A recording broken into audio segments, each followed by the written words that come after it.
Alright guys, this is gonna be quite a bit of a different video. I'm not in the shop today, I'm in my bedroom, and this video is gonna be the Camaro timeline. Everything from where I bought it to how it sets now. There's a lot of stuff to go over, so hopefully this video isn't super long, but let's get right into it. First I started with the vehicle. This was a Facebook Marketplace find, that 1981 Chevy Camaro Rally Sport. It was quite rough. Very rough, and I got it for a not very good price. As you can see, the whole entire tail pan was rusted out quite bad, along with the floors. The floors were just as rusted out, all the way rusted out. I mean, you could stick your legs through it. And then we started to patch it. We bought panels, cut them, fit them, and started to weld them in. And we had to also make a few custom patches for other areas, and there they all are welded in. And then I knew all along that I was going to have to get parts for this car, so I ended up buying a parts car off of Facebook Marketplace for $500. Had basically everything I needed. I used the hood, front fenders, inner fender wells, tail lights, bumpers, core support, headlight buckets, you name it, I used it. And it's been a huge help. This one was a factory Z28 with air conditioning, so I took the air conditioning off of this and put it on my other car as well, and it's been a massive help. And before you go saying, oh, why did you just use this one, it looks like it was in better condition, it wasn't. This one was totally rotted out. I mean, it was completely rotted out. The unibody and the back frame rails were completely gone, and it had no title. So it was not worth saving. That's why it was a parts car. Next up is the body work. My dad did a ton of the body work on this thing. He's put in a lot of hours on it, and I'm so thankful for him.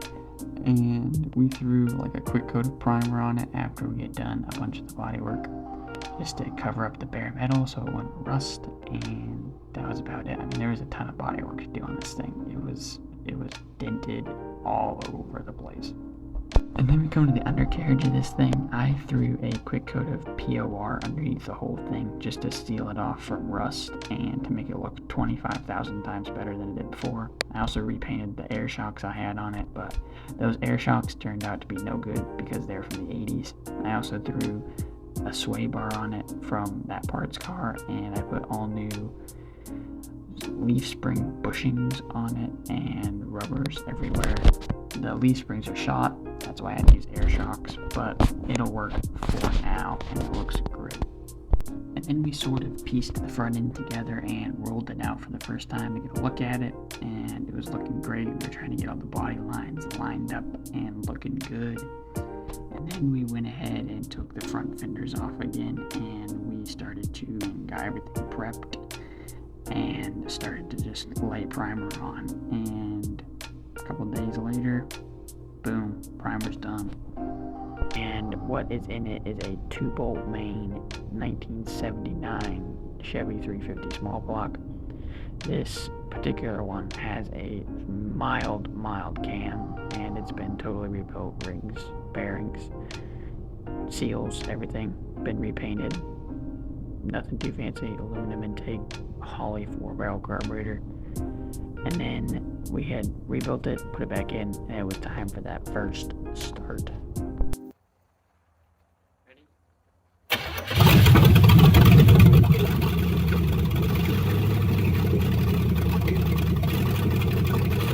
So this is probably what you guys look like right now, because you're probably thinking, that does not sound like a mild cam. Turns out I had the plug wires crossed the first time we started up, so that's why it sounds so muted. Anyways, after that, we put the fenders back on, the bumper and the hood, and got everything prepped and ready for its first coat of paint. I went with a original 65 GM Pontiac Danube blue poly. I think it looks great. Now the only thing is that we didn't really think of is that when you put a dark color on top of a light color of primer, it takes a ton of coats to cover the primer. Looking back on it, I should have done a black primer and then put my base coat on of this Danube blue, and it would have covered a lot better. So we were trying to paint that out of a greenhouse, and it was so late in the year, it was November already. We only got one coat of paint on it before it got too cold, and then we had to relocate it to another shop and put another 2 coats of paint on it. And yeah, that's how it turned out. Pretty nice looking. It did fisheye, which is really unfortunate, but it's alright. Here it is on the lift. It's looking pretty darn sweet from underneath as well. Next up was the exhaust. I went for 2.5-inch header back exhaust kit off of Jig's Equipment, and then I went to eBay and got some stainless steel long tube headers, and they looked pretty great. They didn't really fit the greatest. I had to chop a huge chunk out of my airbox just to get them to fit up in there, among some other things, but in the end they sounded pretty darn good. Okay. Yep.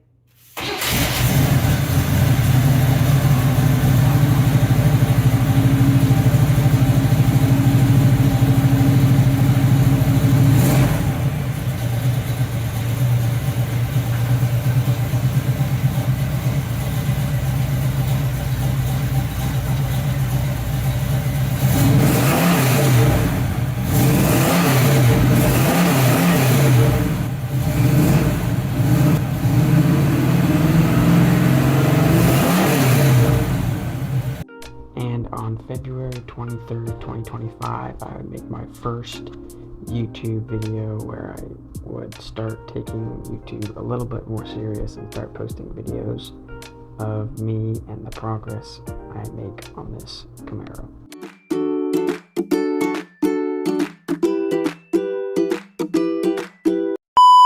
And next up was all the boring stuff, such as putting sound deadening all on the inside of the car and getting all the wiring and all the ducking figured out behind the dash and putting the dash in and all that garbage. You know, super time consuming, took forever, but was still very fun at the same time. And then it sat for a while, not really having anything done to it until I came back to it and I did the carpet and basically the full interior. It's all just stock Camaro interior. Nothing fancy except for the front seats. The front seats are off of a different vehicle, but it looks amazing and I love it.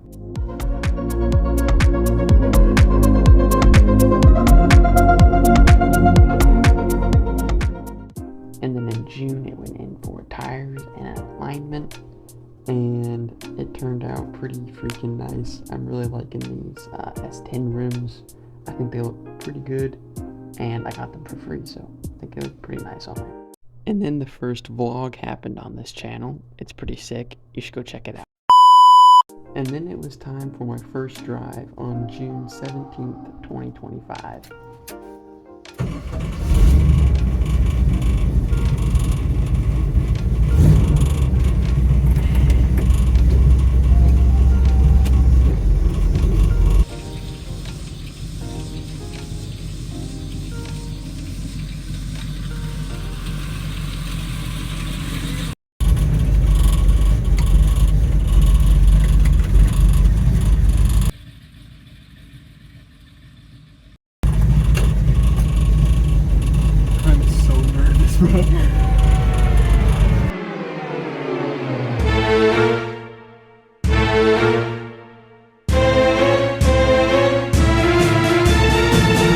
It was at this moment that he knew.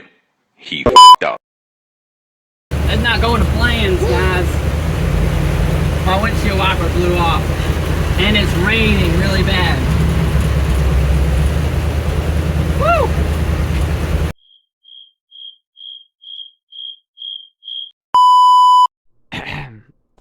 Anyways, if you want to learn more about what happened on the first drive, you're going to have to go check out the last vlog on this channel. Alright guys, that's the end of the video. I was trying to keep this short. There's a lot of points that I didn't go over. There's a lot of stuff that happened that I didn't mention, but that's the gist of the Camaro's timeline. There's a lot of things I still want to do to it, There's a lot of things I still have to do to it, but that's the gist. I'm considering it at stage 1, and there's a lot more performance parts I want to put on it. And yeah, that's it. If you guys want to see everything from this point on, subscribe. If you guys like this kind of content, like button. And until then, I'm just that 81 Camaro kid. Peace out.